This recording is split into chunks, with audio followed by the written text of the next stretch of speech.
लुका प्रमाणे जेजू क्रिस्ताचें शुभ वर्तमान 11 वोड 14 ते 23. जेजू एक देंवचार काडटालो आनी देंवचारान त्या मनशाक मोनो केलो. पूण देंवचार काडिना फुडें तो मोनो उलोवंक लागलो आनी सगलो लोक अजाप जालो. तरी आसतना त्या लोकांतल्या कांय जाणांनी म्हणलें, बेलझुबेल देंवचाराच्या पोरदाना उदेशी हो मनीस देंवचार काडटा.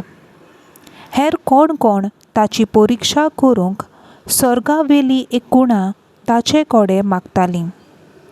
तांची चिंतना वळखून जेजून अशें तांकां म्हणलें, खंयच्याय एका राजा भितर नागरिकाचे पंगड एकामेकाचेर उपरासून झूज करूंक लागले जाल्यार तें राज पाड जातलें आनी घोरार घोर मोडोन पडटलें.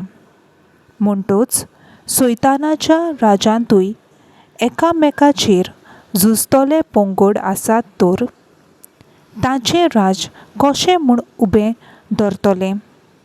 कित्याक बेलझुबेलाचे पदवेन हांव देंवचार काडटां म्हूण तुमी म्हणटात. हांव बेलझुबेलाचे पदवेन देंवचार काडटां जाल्यार तुमचीं भुरगीं कोणाचे पदवेन काडटात तर?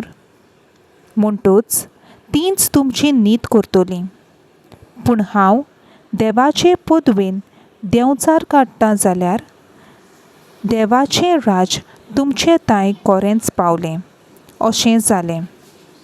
कोण एक बळिश्ट मनीस आपलीं सगलीं हात्यारां घेवन आपलें घर राखीत जाल्यार ताचे कडेन आसा तितल्यांकूय कांयच भिरांत ना. पूण ताचेकूय बळिश्ट दुसरो एकलो येवन ताका हारोयत तेन्ना ज्या हात्यारांचेर तो पातयेतालो तीं सगलीं हो अदीक बळिश्ट मनीस काण घेतलो आनी ताचो माल वांट्टलो.